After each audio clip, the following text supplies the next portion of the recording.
네, 15강에 이어 16강을 곧바로 시작을 하겠습니다. 15강을 들으시고 16강을 연거푸서 계속해서 들으시면 감사하겠습니다. 16강은 3차 전도 여행의 성경 사도행전 20장, 21장을 연거푸서 한번 배워보겠습니다. 19장은 3차 전도 여행의 에베소에 있었던 내용들을 계속해서 설명을 해주고 있는데, 자, 이제 앞부분에서 19장 에서는 많은 일들이 있었죠. 그 중에서 맨 마지막 12명 성령 세례를 주기도 하고 병 고쳐서 뭐 손수건을 그 바울이 갖고 있던 손수건을 얹어주니까 마귀도 물러가고 뭐 병도 고쳐지고 하는 그러한 내용도 있었고요. 그리고 또 더메드리오라는 사람이 폭동을 일으키죠. 바울을 죽이려고. 그런데 2시간 동안 아데미어 아데미어라고 아데미 신상 이름을 외칩니다. 그리고 나서 바울은 이제 쫓겨나와요. 이제 도망쳐 갑니다. 그러면서 이제 유럽 쪽으로 가요. 그리고 유럽으로 갔다가 다시 에베소를 잠깐 들렸다가 가는 내용이에요. 자, 이제 사도행전 20장을 들어갑니다. 소요가 그침에, 그러니까 막 더메드리오라는 사람이 폭동을 일으켰죠. 그리고 아데미어라고 2시간씩 외치고 자기가 뭘 외치는지도 모르고서 그냥 막 외칩니다. 그리고 나서 이제 경찰들과 총독이 와도 니네 왜 그러냐? 그러니까는 바울이 뭐 이랬는데, 그거는 그 니네가 뭐 우리가 알 바 아니고 니네들이 알아서 해. 뭐 이제 뭐 그런 거예요. 그래서 소요가 그침에 바울은 제자들을 불러 권한 후에 작별하고 떠나 마게도니아로 가니라. 그러니까 마게도니아는 그리스 지역, 유럽을 이야기합니다. 마게도니아로 가니라. 그 지방으로 다녀가며 여러 말로 제자들에게 권하여 헬라에 이르러. 그러니까 헬라는 그리스 지역. 거기서 석 달 동안 있다가 배 타고 수리아로 가고자 할 그때에 유대인들이 자기를 해하려고 공모함으로 마게도냐를 거쳐 돌아가기로 작정하니. 그러니까 바울은요, 그냥 1차 전도여행, 2차 전도여행, 3차 전도여행을 했다라는 것은 죽으러 다닌 거나 마찬가지입니다. 우리에게는 복음을 전한다고 해서 이렇게 누군가가 우리를 죽이려고 하는 건 없죠. 그럼에도 불구하고 우리는 복음을 참 안 전해요. 예. 자, 이제 다시 한번 보겠습니다. 안디옥을 떠나서 나소와 더베와 루스드라와 이고니온, 안디옥을 가서 에베소에 가서 3년 동안 있다가 이제 그 폭동이 일어나고 하니까 다시 드로아로 갔다가 이제 유럽, 그리스, 마케도니아 지역으로 이렇게 쭉 갑니다. 이게 이제 마케도니아 지역이지요. 그리고 데살로니가 베레아를 거쳤다가 고린도로 갔다가 이 빨간색은 다시 돌아가는 거예요. 이렇게 쭉 다시 돌아갑니다. 자, 요 내용을 한번 또 가보겠습니다. 20장 4절입니다. 아시아까지 함께 가는 자는 베레아 사람 부로의 아들 소바도와 데살로니가 사람 아리스다고와 세군도와 더베 사람 가이오와 및 디모데와 아시아 사람 두기고와 드로비모라. 그들은 먼저 가서 드로아에서 우리를 기다리더라. 그러니까 드로아에 먼저 가서 기다리고 있는 거예요, 이 사람들이. 그런데 우리는 무교절 후에 빌립보에서 배로 떠나 닷새 만에 드로아에 있는 그들에게 가서 이레를 머무느니라. 그러니까 빌립보에서 배로 떠나 닷새 만에 드로아에 있는 그들에게 가서 이레를 머무니라. 어디에 있었다고요? 요 빌립보에 있다가 드로아로 갔다. 이게 쭉 갔다가 다시 돌아와서 빌립보에서 배 타고서 드로아로 갔다. 요 내용이에요.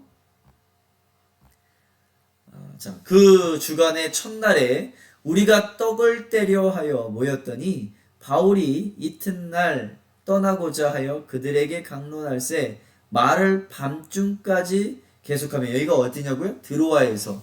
그러니까 이튿날 떠나고자 하여, 그러니까 이제 그 다음날 떠나가야 되는데, 밤중까지, 그러니까 복음을 전하는데 잠도 안 자고 복음을 전해요.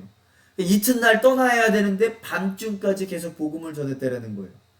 그러면 도대체 언제 잠을 잡니까? 바울은요, 잠도 안 자고서 복음을 전하면서 살아요.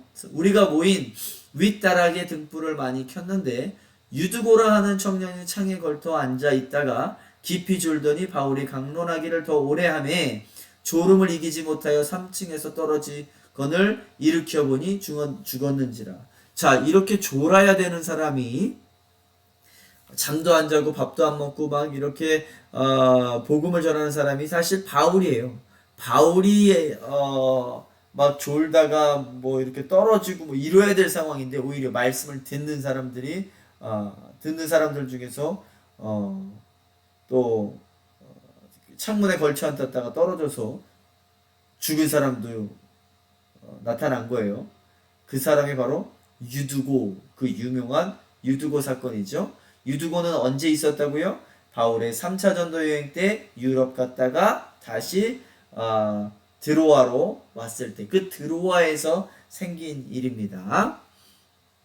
요 드로아에서 생긴 얘기예요. 여기 이제 터키 지역, 아시아 땅으로 들어왔죠. 유럽을 갔다가 다시 들어옵니다. 근데 유럽을 갔다는 내용은 아주 간단하게 이야기를 하고 있죠. 유럽에 관한 내용들은 우리가 2차 전도 여행 때서 아주 자세하게 설명을 했고요. 3차 전도 여행 때는 유럽 갔다가 다시 돌아와서 드로아에서 설교하다가 두기고가 3층에서 떨어져 죽었다라는 내용. 바울이 내려가서 그 위에 엎드려 그 몸을 안고 말하되 떠들지 말라, 생명이 그에게 있다 하고 올라가 떡을 떼어 먹고 오랫동안 곧 날이 새게까지 이야기하고 떠나니라. 자, 밤새 설교한 거, 밤새. 그리고 떠났대요. 그러니까 잠 잤어요, 안 잤어요? 한숨도 안 잤어요. 사람들이 살아난 청년을 데리고 가서 적지 않게 위로를 받았더라. 이게 죽었던 사람도 또 바울이 살립니다. 이것은 무엇을 이야기하는 거죠? 바울의 하나님의 능력을 더하기 위하여서 그러한 것들을 보여주는 겁니다. 자, 우리는 앞서 배를 타고 아소에서 바울을 태우려고 그리로 가니 이는 바울이 걸어서 가고자 하여 그렇게 정하여 준 것이라. 그러니까 드로아에서부터 그 일행들은요, 다시 배 타고서 이렇게 쭉 가려고 하는데 바울은 자기는 배 타고 드로아에서부터 배 타고서 쭉 안 가겠대요. 자기는 그냥 걸어가겠다요. 왜요? 당연히 복음 전하려고 그랬겠죠. 그래서 바울이 아소에서 우리를 만나니 우리가 배에 태우고 미둘레네로 가서 거기서 떠나 이튿날 기오 앞에 오고 그 이튿날 사모에 들르고 꼭 또 그 다음날 밀레도에 이르니라. 밀레도는 어디예요? 여기서 드로아에서 자기들은 배 타고 쭉 가고 바울은 쭉 가서 더 많이 걸어갑니다. 그러다가 이제 요쯤에서 배 타고서 에베소에 있는 밀라도까지 요 밀레도까지 배 타고 갑니다. 여기서 에베소 장로들을 불러요. 그리고 같이 기도합니다. 에베소에 못 들어가기 때문에. 왜 못 들어가죠? 그 폭동이 일어나서 도망쳐 나갔잖아요. 만약에 이번에 또 잡히면 완전히 죽겠죠. 자, 그래서 바울이 아시아에서 지체하지 않기 위하여 에베소를 지나 배 타고 가기로 작정하였으니 이는 될 수 있는 대로 오순절 안에 예루살렘에 이르려고 급히 돌아가미러라. 오순절 우리 다 배웠죠? 그러니까 일곱 절기가 나오면 여러분들 그 일곱 절기 중에서 하나를 딱 머릿속에 떠올려서 생각을 하셔야 됩니다. 그래서 바울이 밀레도에서 사람을 에베소로 보내어 교회 장로들을 청하니 오매 그들에게 말하되 아시아에 들어온 첫날부터 지금까지 내가 항상 여러분 가운데서 어떻게 행하였는지를 여러분도 아는 바니 곧 모든 겸손과 눈물이며 유대인의 간계로 말미암아 당한 시험을 참고 주를 섬긴 것과 유익한 것은 무엇이든지 공중 앞에서나 각 집에서나 거리낌이 없이 여러분에게 전하여 가르치고 유대인과 헬라인들에게 하나님께 대한 회개와 우리 주 예수 그리스도께 대한 믿음을 증언한 것이라. 그러니까 밀레도에 에베소에서 조금 밑에 있는 밀레도 항구 도시에서 에베소에 있는 장로들을 불러서 함께 기도하고 이야기 나눕니다. 지금 그런 상황이에요. 읽었나요, 이거? 곧 모든 겸손과 눈물이며 유대인의 관계로 말미암아 당한 시험을 참고 주를 섬긴 것과 유익한 것은 무엇이든지 공중 앞에서나 각 집에서나 거리낌 없이 여러분에게 전하여 가르치고 유대인과 헬라인들에게 하나님께 대한 회개와 우리 주 예수 그리스도께 대한 믿음을 증언한 것이라. 보라, 이제 나는 성령에 매여 예루살렘으로 가는데 거기서 무슨 일을 당할지 알지 못하노라. 사실 알아요. 근데 자세하게 모른다라는 거예요. 거기에 핍박과 환란이 있을 것을 압니다. 그래서 곧바로 그 다음처럼 이렇게 이야기하죠. 오직 성령이 각 성에서 내게 증언하여 결박과 환란이 나를 기다린다 하시나. 그러한 것들은 알고 있었어요. 그런데 아주 자세한 것들은 모르고 있었다라는 거죠.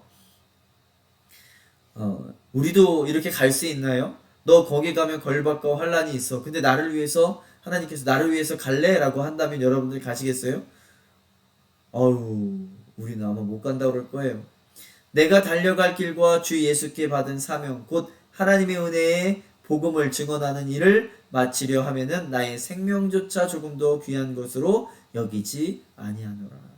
나의 생명조차도, 하나님의 복음을 위해서, 사명을 위해서는 내 생명조차도 아끼지 아니한다라고 이야기하고 있습니다. 보라, 내가 여러분 중에 왕래하며 하나님의 나라를 전파하였으나 이제는 여러분이 다 내 얼굴을 다시 보지 못할 줄 아노라.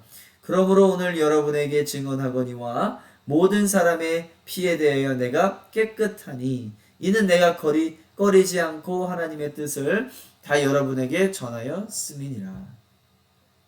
여러분은 자기를 위하여 또는 온 양떼를 위하여 섬겨라. 성령이 그들 가운데 여러분을 감독자로 삼고 하나님이 자기 피로 사신 교회를 보살피게 하셨느니라. 내가 떠난 후에 쌓아나온 이리가 여러분에게 들어와서 그 양떼를 아끼지 아니하며 또한 여러분 중에서도 제자들을 끌어 자기를 따르게 하려고 어그러진 말을 하는 사람들이 일어날 줄을 내가 아노라. 이미 다 알고 있다라는 겁니다. 그러한 환난과 핍박이 있는 게.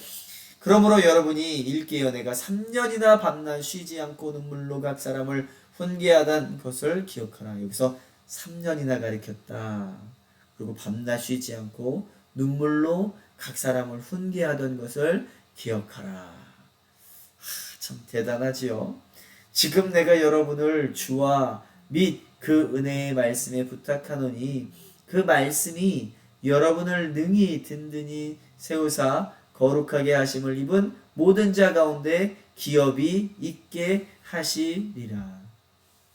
내가 아무의 은이나 금이나 의복을 탐하지 아니하였고 여러분이 아는 바와 같이 이 손으로 나와 내 동행들이 쓰는 것을 충당하여 범사에 여러분에게 모본을 보여준 바와 같이 수고하여 약한 사람들을 돕고 또 주 예수께서 친히 말씀하신 바 주는 것이 받는 것보다 복이 있다 하심을 기억하여야 할지니라. 그래서 끊임없이 나는 당신들에게 주었다. 모범이 되었다. 나는 금이나 의복 이런 걸 탐하지 아니하였다. 열왕기하 5장 26절에 보면 엘리사가 게하시에게 이렇게 얘기하죠. 지금이 금이나 은을 받을 때냐? 지금이 당나귀를 받을 때냐? 지금이 남종이나 여종을 받을 때냐? 고린도후서 6장 2절에 보면 지금은 은혜 받을 만한 때요 구원 얻을 때니. 자, 지금은 우리가 세상의 것을 달라고 기도하는 때가 아니라 지금은 은혜와 구원을 받고 또 그 은혜와 구원을 끼치는 때입니다. 36절 이 말을 한 후 무릎을 꿇고 그 모든 사람들과 함께 기도하니 다 크게 울며 바울의 목을 안고 입을 맞추고 다시 그 얼굴을 보지 못하리라 한 말로 말미암아 더욱 근심하고 배에까지 그를 전송하니라. 이제 터키 지역에서 이제 배를 타고서 떠납니다. 많은 일들이 있었지요. 19장에서는 에베소에서 막 기적도 일어나고 많이 있었습니다. 여러분 그리고 환란과 핍박도 일어나고 여러분들의 삶 속에서는 어떠한 환란과 고난이 있습니까? 그 고난은 데살로니가 후서에 보면 천국에 들어가는 표다라고 이야기합니다. 그, 그 고난의 표로 천국에 들어갈 수 있다라고 데살로니가 후서에서는 이야기를 하고 기적과 능력들도 또 많이 일어납니다. 제가 제 가장 큰 기적 중에서는 저희 아버지가 저보다 6개월 먼저 미국에 오셨어요. 이제 목회를 은퇴하시고 본인이 마지막으로 한 유종의 미를 걷고 싶다 그래서 미국에 오셔서 인디안 선교를 하시겠다고 하셨어요. 근데 뭐 영어가 되시나요? 뭐 또 나이도 이제 연로하셨죠. 뭐 많이 연로하신 거는 아니었지만 그러면서 이제 저를 이제 불러 주셨어요. 인디안 선교사를 같이 하자. 라고 이제 불러 주셨는데 사실 아버지가 부르셨다기보다는 그 인디안 선교를 하시는 그 분이 아버지도 불렀고 저도 이제 불렀는데 결국 이제 저가 목적이었겠죠. 제가 이제 또 젊고 영어도 되고 뭐 하니까. 근데 아버지께서 암에 걸리셨어요. 그리고 나서 그 암이 온몸에 퍼졌어요. 그리고 나서 저희 아버지가 저는 좀 키가 작은 편인데 저희 아버지는 그 예전 분이 뭐 175셨으니까 굉장히 큰 분이셨죠. 그리고 체구도 굉장히 좋으셨습니다. 근데 그 좋던 80kg가 넘던 그 몸이 48kg가 되더라고요. 암에 걸리니까. 그러니까 뼈랑 스킨만, 살만 남았어요. 근육도 아니고 그냥 그 스킨만 남았어요. 그리고 나서 이제 마지막 아버지 이제 체크를 하러 병원에 갔는데 그 front desk 앞에서 steps away 그러니까 5발자국 그 앞에서 갑자기 왼손으로는 목을 잡으시고 오른손으로는 저를 가리키면서 눈이 동그래지면서 곧바로 이렇게 하고 넘어지시더라고요. 그게 이제 피 덩어리가 혈관을 돌다가 혈관을 딱 막아버린 거예요. 그리고 이제 순환이 안 되니까 돌아가셨어요. 그 순간에. 그래서 어차피 의사는 3개월도 못 사실 것이다. 마지막 거의 이 병원 체크가 마지막이 되어질 것이다 라고 말씀을 하시긴 하셨지만 그래도 이제 병원에 가서 이제 체크를 하려고 했는데 그렇게 해서 쓰러지셨어요. 그리고 나서 뭐 간호사들이 와서 CPR 막 심폐소생술을 했는데 안 되니까 또 의사들이 나와서 CPR을 했는데 안 됐어요. 근데 거기는 병원이라기보단 클리닉이었어요. 미국은 클리닉이 있고 또 종합병원이 있어요.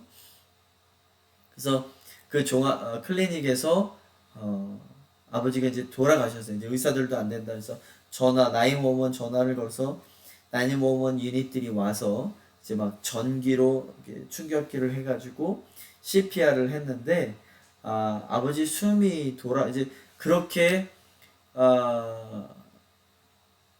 이제 911이 와서 숨이 돌아왔는데 거의 30분에서 40분 뒤에 911이 살렸어요. 근데 그게 살린 게 아니라 그분들이 저와 저희 어머니에게 하셨던 이야기가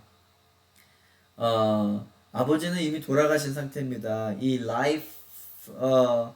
산소 호흡기만 떼면 돌아가십니다. 그러니까 이게 99%를 산소를 주고 있어서 숨을 쉬고 있는 거지. 이것만 떼면 아버지는 그냥 곧바로 돌아가십니다. 라는 이야기를 하시더라고요. 그래서 1%만 자기의 힘으로 숨을 쉬고 있고 99%는 이 산소호흡기를 통해서 숨을 쉬고 있다고 이야기를 하더라고요.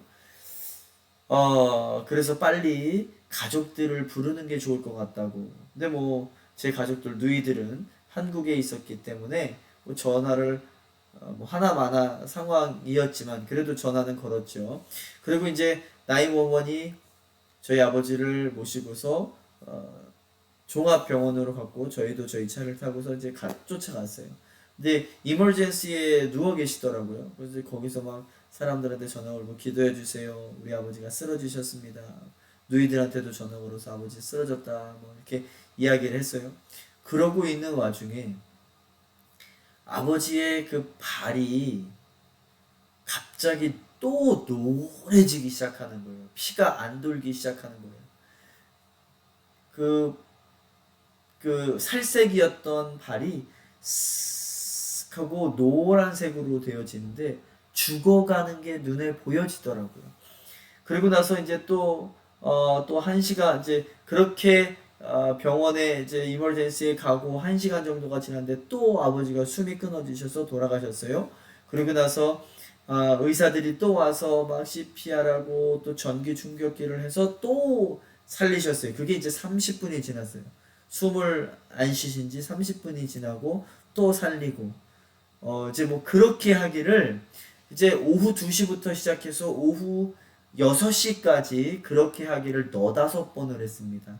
3, 40분 숨이 끊어지셨다가 살아나시고 또 3, 40분 숨이 끊어지셨다가 살아나시고 근데 또 살아난 거는 살아난 게 아니라고 의사들은 이야기를 하고 산소호흡기로 숨을 쉬고 있다라고 말씀을 하시고 이제 맨 마지막 6시까지 한 너다섯 번을 그렇게 하고 저 이제 그 의사 선생님이 저와 어머니를 부르더니 이러한 말씀을 하시더라고요. 우리 아버지는 이미 돌아가신 상태니까 let him go home 이런 얘기를 하더라고요. 이미 이 cancer도 온 몸에 spread out to the bone 뼈까지 전파되었으니까 그냥 이제 포기하고 아버지를 천국으로 보내드려라 let him go home 이렇게 얘기를 하더라고요. 그래서 다 이제 지금이 6시인데 10시 전까지 한 번 더 고비와 위기가 올 거다. 그때 숨이 끊어지면 우리는 더 이상 살리지 않겠다. 살리는 것이 useless 하다라고 이야기를 하더라고요. 그래서 이제 그렇게 하라고 이제 그랬어요. 그러고 나서 이제 10시, 밤 10시가 되는데 많은 사람들이 와서 이제 저희가 전화를 받았어요. 기도해달라고 하니까 많은 사람들이 와서 기도해 주기도 가고 또 방문도 해 주시고 그러고 갔습니다.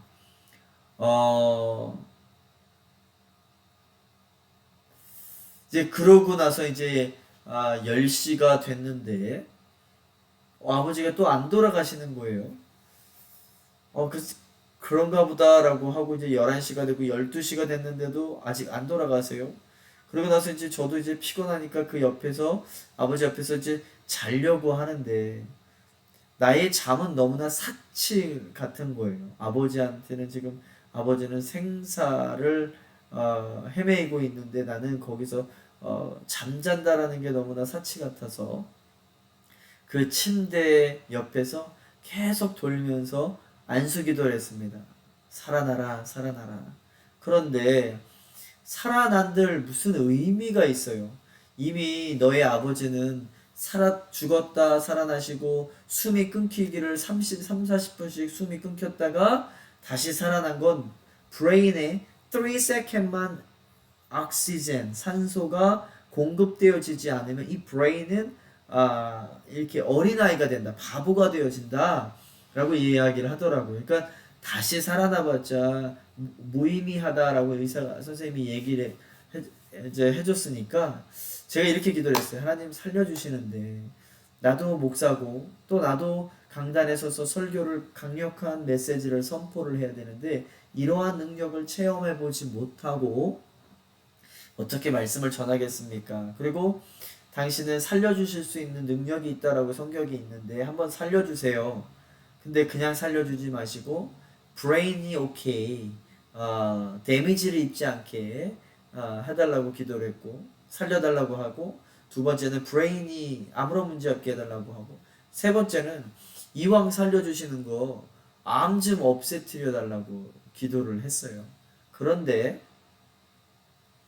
암이 이미 뼈까지 전이가 되어 있는 상태에서 이 기도는 참 있을 수 없는 이루어질 수 없는 그러한 기도 제목이었지요. 근데 그렇게 기도를 했습니다. 하나님 살려주세요 라고 기도를 했는데 그 다음 날이 되었어요. 그리고 이제 그렇게 밤새 기도하고 새벽 6시까지 기도하고 새벽 6시부터 한두 시간 좀 잤던 것 같아요. 또 그 다음 날부터 이제 아는 분들, 목사님들, 뭐 교회 분들이 오셔서 이제 방문해 주시고 기도해 주시고 하셨죠. 너무나도 감사했지만 많은 목사님들이 오셔서 이러한 이야기를 했습니다. 목사님 이미 아버지 돌아가시니까 장례식을 준비하지요 라고 이야기하는 목사님들이 얼마나 밉게 제 눈에 그때 당시는 보였던지, 나는 기도해서 아버지 살아날 건데 왜 이런 얘기를 하나 라고 속으로 마음을 먹었어요. 근데 그날 아침이 지나고 오후 4시쯤, 시간이 많이 지나고 오후 4시쯤 간호사가 저희 아버지 체크를 하다가 갑자기 소리를 지르는 거예요. 우리 아버지가 눈을 뜨셨다라는 거예요. 그래서 막 이제 쫓아가서 너무나 기뻐했죠. 거의 죽은 상태였는데 눈을 뜨셨다라고 하니까. 그리고 그 눈을 뜬 상태에서 제가 아버지한테 물어봤어요. 우리 아들이 몇 명이냐, 주소가 어떻게 되냐. 근데 브레인이 괜찮더라고요. 그리고 2주가 있다가 뭐 전체 몸을 체크를 해봤는데 암이 뼛속까지 퍼진 그 암이 없어졌다라고 하는 거예요. 참 놀라운 일이죠. 그리고 나서 2년을 더 살고서 천국을 가셨습니다. 하나님께서 저의 기도를 들어주셨고 아버지와 함께 하실 수 있는 2년이라는 시간을 연장해 주셨습니다. 근데 사실 제가 이러한 간증을 하는 게 살아나서 더 사는 것보다 저희 아버지가 다시 또 암이 2년 뒤에 재발을 해서 돌아가셨는데 그게 너무 고통스럽다고 그러시더라고요. 그래서 저한테 그런 얘기를 하셨어요. 더 이상 나를 위해서 기도하지 말고 아빠 그냥 천국 가게 해달라고 라는 말씀을 하시더라고요. 그래서 우리의 궁극적인 목적은 병이 고쳐지는 기적보다는 천국에 가서 하늘나라에 가서 하나님과 같이 사는 것이 우리의 궁극적인 목적입니다. 자, 이제 3차 전도여행을 목숨을 바쳐서 3차 전도여행을 하고서 돌아와요. 예루살렘 쪽으로 다시 돌아옵니다. 그래서 자, 이제 21절 이제 돌아오는 내용이에요. 우리가 그들을 작별하고 어떤 사람들이죠? 밀레도에서 에베소에 있는 장로님들을 불러다가 같이 기도하고 내가 이제 다시는 못 볼 장로님들 이제 내가 다시는 못 볼 것 같아요. 나는 이제 로마로 죽으러 갑니다. 뭐 이런 얘기를 해요. 얼마나 그리고 같이 막 끌어안고서 기도하고 얼마나 힘들고 어렵고 슬펐을까요? 그리고 그 장로님들이 바울을 위해서 같이 기도해 줬을까요? 우리도 그러한 형제들 또 같이 기도할 수 있는 동역자들이 있기를 간절히 바랍니다. 그게 바로 내 남편과 아내가 되어지기를 간절히 바랍니다. 자, 그래서 그들을 작별하고 배를 타고 바로 고스로 가서 이튿날 로도에 이르러 거기서부터 바다라로 가서 베니게로 건너가는 배를 만나서 타고 가다가 구브로를 바라보고 이를 왼편에 두고 수리아로 항해하여 두로에서 상륙하니 거기서 배에 짐을 풀려 함이러라. 자, 여기서 이제 이렇게 갑니다. 아이고, 여기 부분을 봐야 되는데. 자, 이제 에베소에서 밀레도에서 사람들을 만나고 일로 바다라로 갔다가 여기서 쭉 내려가면 이쯤에 시돈, 두로 뭐 이쪽 지역이 나와요. 시돈, 두로 이제 이쪽으로 도착했다. 이제 예루살렘 있는 그 근처로 왔다라고 하는 겁니다. 제자들을 찾아 거기서 7일을 머물더니 두로에 이제 도착한 거예요. 그 제자들이 성령의 감동으로 바울더러 예루살렘에 들어가지 말라 하더라. 어떤 목사님이 그러더라고요. 아니, 성령의 감동에 어떤 제자들이 그 고난과 환란이 있다고 했는데 왜 이 사람들은 예루살렘에 들어가지 말라고 하느냐. 당연히 이제 바울이 거기서 두드려 맞고 환란이 있을 거를 보았으니까 이제 그 안 좋은 것들을 보았으니까 인간적인 생각으로 들어가지 말라고 하는 거죠. 근데 이것도 마찬가지로 하나님께서 다시 한번 바울을 시험하는 겁니다. 그러한 환란이 있어도 갈래? 라고 이제 물어보니까 바울은 그래도 간다라고 하죠. 그게 내 운명이고 하나님께 대한 영광을 돌릴 수 있는 길을 갑니다. 5절 이 여러 날을 지낸 후 우리가 떠나갈새 그들이 다 그 처자와 함께 성문 밖까지 전송하거늘 우리가 바닷가에서 무릎 꿇어 기도하고 서로 작별한 후 우리는 배에 오르고 그들은 집으로 돌아가니라. 여러분들은 함께 이렇게 어렵고 힘든 상황에서 무릎 꿇고 끌어안고 기도해 줄 사람들이 있으신가요? 우리는 같이 공부하는 사람들이 서로가 기도해 줄 수 있는 사람들이 되어지기를 간절히 바랍니다. 자, 이제 3차 전도 여행이 예루살렘이 오면서 끝났습니다. 이제 요거를 제가 연대기로 한번 조금 설명해 드리겠습니다. 1차 전도 여행은 터키 갈라디아 지역, 터키 지역. 여기서 이때 쓴 성경책이 갈라디아서다. 장소는 안디옥에서 썼을 것이다 라고 추정을 합니다. 요즘에 이게 대세예요.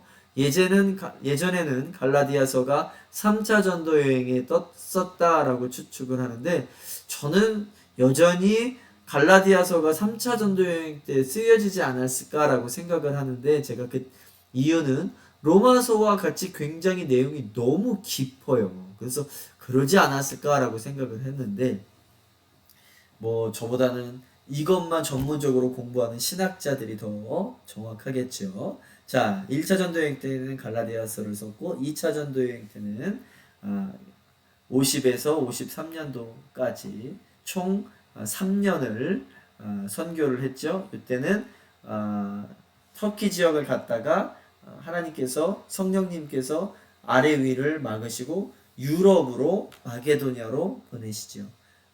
그리고 거기서 빌립보를 갔다가 데살로니카를 갔다가 베레아를 갔다가 아테네를 갔다가 그리고 고린도를 가죠. 그 고린도에서 1년 반을 있으면서 데살로니카 전후서를 이 두 성경책을 씁니다. 자, 3차 전도 여행 때는 가장 많이 있었던 지역이 에베소 지역, 거기서 3년이라는 긴 시간을 있습니다.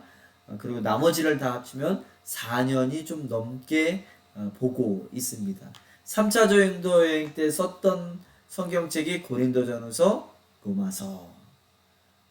그리고 이제 4차 전도 여행을 떠나요. 그게 이제 사도행전 27장, 28장에 나오는데 그 중간에 있는 내용들이 있습니다. 그 내용을 제가 이제 17강, 18강에서 설명을 해드립니다. 자, 이제 21장 들어가는 내용입니다. 이제 예루살렘에 이제 들어가기까지 어떠한 내용들이 있나 한번 들어가 보겠습니다. 두로를 떠나 항해를 다 마치고 돌레마이아에 이르러 형제들에게 안부를 묻고 그들과 함께 하루를 있다가 이튿날 떠나 가이사랴에 이르러 7 집사 중 하나인 전도자 빌립의 집에 들어가서 머무르니라. 그에게 딸 넷이 있으니 처녀로 예언하는 자라. 여러 날 머물러 있더니 아가보라 하는 한 선지자가 유대로부터 내려와서, 그러니까 지금 이제 빌립 집사님 집에 갔습니다. 그 7 집사 중에 빌립 집사님이 있었죠. 사도행전 8장에 사울이 이제 이제 바울로 되기 전에 사울이었을 때 교회를 핍박할 때 그때 교회가 흩어져서 빌립이 예루살렘에서 사마리아로 올라가서 그쪽에서도 전도하고 막 그러죠. 그랬던 집사가 바로 빌립 집사입니다. 근데 그 빌립 집사가 네 딸이 있는데 그 네 딸이 다 예언하는 자였다. 근데 그 집에 머물러 있는데 아가보라 하는 선지자가 유대로부터 내려왔대요. 그러면서 우리에게 와서 바울의 띠를 가져다가 자기 수족을 잡아매고 말하기를 성령이 말씀하시되 예루살렘에서 유대인들이 이같이 이 띠 임자를 결박하여 이방인의 손에 넘겨주리라 하거늘 우리가 이 말을 듣고 그곳 사람들과 더불어 바울에게 예루살렘으로 올라가지 말라 권하니 이게 또 똑같은 일이 또 있어요. 그러니까 이 아가보라는 선지자도 또 바울이 받을 그 환난과 핍박을 봅니다. 그러니까 이제 또 가지 말라고 이야기를 하죠. 바울이 대답하되 여러분이 어찌하여 울어 내 마음을 상하게 하느냐 나는 주 예수의 이름을 위하여 결박당할 뿐 아니라 예루살렘에서 죽을 것도 각오하였노라 하니 우리는 살라고 기도하죠. 하나님 우리에게 또 돈 많이 버는 직업을 주세요. 우리에게 집을 주세요. 우리를 건강하게 해주세요. 이렇게 살라고 기도를 하는데 바울은요. 나는 죽으러 산다. 이 세상이 사는 것이 눈에 보여지는 것이 다 아니다. 나는 천국을 위해서 산다. 이 세상은 죽으려고 사는 거야. 이렇게 얘기를 해요. 제가 어저께 어떤 청년 두 사람을 주례를 썼는데 이런 얘기를 했습니다. 이 시간이 행복해서 행복한 것이 아니다 라는 이야기를 했어요. 그러니까 결혼식이 가장 행복해야 될 시간이잖아요. 그런데 우리는 착각하고 있는 게 그 결혼식이 너무 행복해서 행복하다? 절대 그렇지 않아요. 만약에 그 두 부부가 그 두 사람이 미래의 삶을 잘못 살아서 나 이제 헤어지겠다라고 한다라면 이 사람들이 이 결혼식 날을 원망하고 후회하겠죠. 그때 결혼하지 말걸 이 사람이랑. 그러니까 우리는 이 시간이 행복하다고 해서 행복한 것이 아니에요. 우리는 미래가 행복해야 이 시간이 행복해지는 거예요. 그러니까 지금 우리가 이 세상에 살 때는 많이 행복한 세상적인 행복함이 아닌 고난이 온다 할지라도 기쁘고 행복할 것은 우리가 준비되어져 있는 천국을 바라보면서 가기 때문에 이 시간이 힘들어도 나는 괜찮다라고 하는 거죠. 그래서 죽을 각오를 사는 겁니다. 바울은 그 삶을 살았어요. 죽을 각오를 하면서 14절입니다. 그가 고난을 받지 아니하므로 우리가 주의 뜻대로 이루어지이다 하고 그쳤노라. 이 여러 날 후에 여장을 꾸려 예루살렘으로 올라갈새 가이사랴의 몇 제자가 함께 가며 한 오랜 제자 구브로 사람 나손을 데리고 가니 이는 우리가 그의 집에 머물려 함이라. 자, 또 죄송합니다. 저기가 있어야 되는데 그래서 시돈과 또 가이사랴, 시돈, 가이사랴 그리고 예루살렘 이렇게 있어요. 이제 그 예루살렘을 올라가는 겁니다. 예루살렘에 이르니 형제들이 우리를 기꺼이 영접하거늘 이튿날 바울이 우리와 함께 야고보에게로 들어가니 장로들도 다 있더라. 바울이 무난하고 하나님이 자기의 사역으로 말미암아 이방 가운데서 하신 일을 낱낱이 말하니. 자, 지금 예루살렘에 이르니 예루살렘 교회를 갑니다. 그 예루살렘 교회는 제가 말씀드리지만 어떠한 건물이 있는 게 아니에요. 그때 당시에 예루살렘 교회라 그러면 사람들이 모인 그 공동체를 예루살렘 교회라고 이야기를 하는 거예요. 근데 거기에 지금 이제는 야고보는 누구죠? 예수님의 바로 밑에 동생이지요. 그 동생이 그 전에는 베드로가 예루살렘 교회의 담임 목사격으로 있었어요. 근데 이제 베드로도 선교 여행을 다닙니다. 그러니까 이제 그 예루살렘 교회에 담임 목사격으로 있는 사람이 없어요. 그래서 이제 베드로가 떠나고 나니까 그래서 이제 누가 예루살렘 교회의 담임 목사격으로 있냐? 바로 예수님의 동생이었던 야고보가 예루살렘 교회의 담임 목사로 있습니다. 이 야고보는요, 성향이 굉장히 보수해요. 그리고 이 사람의 별명은 낙타무릎입니다. 왜 그러냐면 맨날 기도해요. 굉장히 보수적이에요. 근데 바울은요, 아주 급진파예요. 그 바울은 어떠한 의식도 필요하지 않아. 할례도 필요 없고 세례도 아무것도 믿음만 필요해라고 이야기하는 사람이에요. 근데 야고보는 우리 뭐 할례도 지킬 거 지키면서 다 그렇게 하자. 아주 경건하게 옛날 관습도 다 지키자. 근데 그게 잘못되어졌느냐? 그렇지 않아요. 하나님은 보수적으로 믿는 사람들도 좋아하고 급진적으로 믿는 사람도 좋아합니다. 그래서 야고보는 좀 보수파, 바울은 급진파. 그렇습니다. 그리고 야고보는 지금 현재 예루살렘 교회의 담임 목사격으로 있다. 근데 거기 가서 이제 선교 보고를 하는 거예요. 담임 목사님한테 선교 보고를 합니다. 그래서 야고보는 굉장히 권위가 있는 목사님이었다. 예수님 동생이었다. 그들이 듣고 하나님께 영광을 돌리고, 그러니까 그 보고를 받고서 하나님께 영광을 돌린 거예요. 바울이 이방에 가서 복음을 전한 거에 대해서 보고를 하니까 하나님께 영광을 돌리고 바울더러 이르되 형제여 그대도 보는 바에 유대인 중에 믿는 자 수만 명이 있으니 율법의 열성을 가진 자라. 내가 이방에 있는 모든 유대인을 가르치되 모세를 배반하고 아들들에게 할례를 행하지 말고 또 관습을 지키지 말라 한 다음을 그들이 들었도다. 그러니까 지금 그 예루살렘의 담임 목사 격인 야고보가 바울에게 그러는 거예요. 또 바울 목사님이 소문이 났는데 참 이방에 가서 전도하고 잘했는데 근데 거기 유대 사람들이 그런 소문을 냈다고. 당신은 할례도 지키지 말고 유대의 모든 관습을 지키지 말아라 라고 이야기하고 다녔다라고 그 사람들이 소문냈다고. 그러니까 당신이 할례나 관습 이런 것들을 좀 지켜주는 모습을 보여야 또 유대 사람들한테 반감을 갖지 않겠습니까?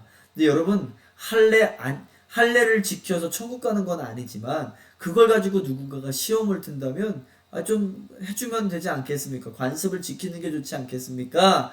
라고 이제 야고보가 이야기를 하니까 베드로가 오케이 괜찮습니다. 나는 하겠습니다. 라고 이야기를 하는 거예요. 그러면 어찌할꼬 그들이 필요한 그대가 온 것을 드리니 우리가 말하는 대로 하라. 서원한 네 사람이 우리에게 있으니 그들을 데리고 함께 결례를 행하고, 이 결례는 관습이죠. 구약에 있었던 그러한 관습들을 행하고 그들을 위하여 비용을 내어 머리를 깎게 하라. 그러면 모든 사람이 그대에 대하여 들은 것이 사실이 아니고 그대도 율법을 지켜 행하는 줄로 알 것이라. 여러분, 율법으로 천국을 갑니까? 절대 그렇지 않아요. 그런데 지금 쓸데없는 걸로 화를 돋궈가지고 그 사람들을 화나게 할 것이 있겠느냐. 그리고 율법이 나쁜 게 아니에요. 율법은 좋은 겁니다. 문제는 내가 내 힘으로 율법을 지키려고 하는 것, 그리고 내 의를 내세우려고 하는 게 율법주의가 나쁜 거지. 율법은 나쁜 게 아니죠. 그래서 이렇게 제안을 해요. 야고보 목사님이 바울에게 율법을 행하여서 당신을 죽이려고 하는 그 사람들에게 나도 같은 동족이다 라는 것을 보여줘라. 근데 또 그러한 이유가 뭐냐면 여기서 죽게 생겼거든요. 근데 지금 바울은 예루살렘에서 죽게 생겼어요. 근데 바울은 지금 어디 가야 되죠? 로마로 가야 돼요. 로마에 가서 누구한테 복음을 전해야 돼요? 황제한테 복음을 전해야 돼요. 그래서 바울의 그 복음 전함으로 인해서 로마가 획가닥 바뀌어버리죠. 물론 300년이라는 시간이 걸리기는 해요. 근데 바뀌어서 기독교 국가로 바뀌죠. 대단한 사람입니다. 이 바울이 로마 왕자한테 가서 복음을 전해서 그 복음을 듣게 하고 복음이 세상을 바뀌게 하는, 그렇죠. 자, 그래서 주를 믿는 이방인에게는 우리가 우상의 제물과 피와 목매인 것과 목매어 죽인 것과 음행을 피할 것을 결의하고 편지하였느니라 하니, 바울이 이 사람을 데리고 이튿날 그들과 함께 결례를 행하고 성전에 들어가서 각 사람을 위하여 제사 드릴 때까지 결례 기간이 만기된 것을 신고하니라. 그러니까 지금 성전에 들어가서 바울도 같이 그 전통을 지키고 결례를 지켜줍니다. 누구를 위해서? 사람들을 위해서. 시험 들지 말라고. 한 사람이라도 구원을 얻게 하려면 그러한 것들이 필요하기도 한 거죠. 자, 그 이래가 거의 참에 아시아로부터 온 유대인들이 성전에서 바울을 보고 모든 무리를 충동하여 그를 붙들고 외치되 이스라엘 사람들아 도우라. 이 사람은 각처에서 우리 백성과 율법과 그곳을 비방하여 모든 사람을 가르치는 자인데 또 헬라인을 데리고 성전에 들어가서 이 거룩한 곳을 더럽혔다 하니. 자, 지금 이제 이렇게 되면서 근데 결국 그렇게 결례를 지켜도요 지금 백성들에게 잡혔어요. 그리고 백성들한테 이제 두드려 맞아서 죽을 처지에 놓입니다. 그래서 이는 그들이 전에 에베소 사람 드로비모가 바울과 함께 시내에 있음을 보고 바울이 그를 성전에 데리고 들어간 줄로 생각함이로라. 온 성이 소동하여 백성이 달려와 모여 바울을 잡아 성전 밖으로 끌고 나가니 문들이 곧 닫히더라. 그들이 그를 죽이려 할 때에 온 예루살렘이 요란하다는 소문이 군대의 천부장에게 들리매 그가 급히 군인들과 백부장들을 거느리고 달려 내려가니 그들이 천부장과 군인들을 보고 바울 치기를 그치는지라. 이에 천부장이 가까이 가서 바울을 잡아 두 쇠사슬로 결박하라 하고 그가 누구이며 그가 무슨 일을 하였느냐 물으니. 자, 이제 이스라엘 사람들이 바울을 잡아서 죽이려고 해요. 왜냐하면 뭐 율법을 폐하는 사람, 그때 그 당시에 바울은요 유대 사람들에게 죽일 놈이었지요. 그 율법을 폐하자고 없애자 뭐 이런 식으로 이야기를 하니까 그러니까 죽이려고 하면서 천부장이 말리고 무슨 일이냐 이렇게 물어보지요. 그래서 그럼 물어봅니다. 그래서 무리 가운데서 어떤 이는 이런 말로 어떤 이는 저런 말로 소리치거늘 천부장이 소동으로 말미암아 진상을 알 수 없어 그를 영내로 데려가라 명하니라. 바울이 층대에 이를 때에 무리의 폭행으로 말미암아 군세들에게 들려가니 이는 백성의 무리가 그를 없애고자 외치며 따라가미로라. 얼마나 심하게 두드려 맞았을까요? 그냥 우리가 말로 한두 대 맞았다 이 정도가 여러분 아닙니다. 일어설 수도 없을 만큼 두드려 맞고 발로 밟히고 죽기 직전까지 가요. 그런데 거기서 하나님께서 또 건져주시고 살려주시고 하나님이 이왕이면 한 대도 안 맞게 해주시지 뭐 이렇게 다 맞게끔 하시냐. 여러분 이게 예수민들의 복음을 전할 때 환난과 고난입니다. 그래서 바울을 데리고 영내로 들어가려 할 그때에 바울이 천부장에게 이르되 내가 당신에게 말할 수 있느냐 이르되 내가 헬라 말을 아느냐.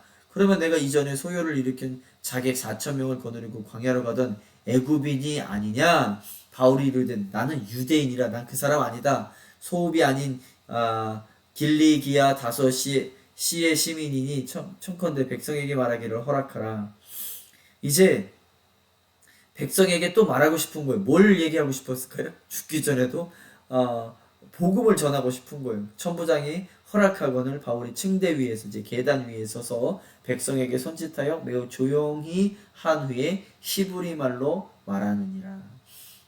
바울은요 헬라어도 자유자재로 하고 히브리어도 자유자재로 했던 사람이에요. 히브리어는 이스라엘 사람들의 말이었고 헬라어는 그때 당시에 세계 공용어였죠. 지금의 영어와 같습니다. 자, 이제 이야기를 하기를 시작합니다. 이제 예루살렘에 들어가서 예루살렘 성전에서 또 그 결례를 지키고 또 지켰는데 거기에 또 유대 사람 바울을 싫어하는 죽이려고 하는 사람 유대 사람들이 모여가지고 그들을 바울을 때려서 죽이려고 하다가 천부장이 살려주지요. 그리고 나서 내가 이 백성들에게 할 말이 있다. 나 좀 말 좀 하게 도와줘라 라고 이야기를 하죠. 그리고 이제 말을 하려고 시작을 합니다. 요 부분부터 이제 4차 전도 여행 가기 전까지 제가 이제 17강, 18강에서 설명을 해드려요. 요 중간 부분에서는 또 어떠한 선교 전략이 있는지 한번 17강, 18강에서 나가보겠습니다. 이게 1차 선교여행, 2차 선교여행, 3차 선교여행이 중요하고 4차 선교여행이 중요하다라고 하는데 이 중간에 3차와 4차 전도여행 이 중간에 또 어떠한 일들을 해요. 그게 어떠한 일들인지 또 어떠한 선교 전략을 가지고 있는지 그 중간에서는 어떠한 것이 있는지 우리 17강, 18강에서 한번 배워보겠습니다. 오늘 수고하셨고요. 또 말씀을 들으시다가 좋은 영감이 떠오르시면 또 간증이 떠오르시면 페이퍼로 쓰시면 감사하겠습니다. 수고하셨습니다. 17강에서 뵙겠습니다.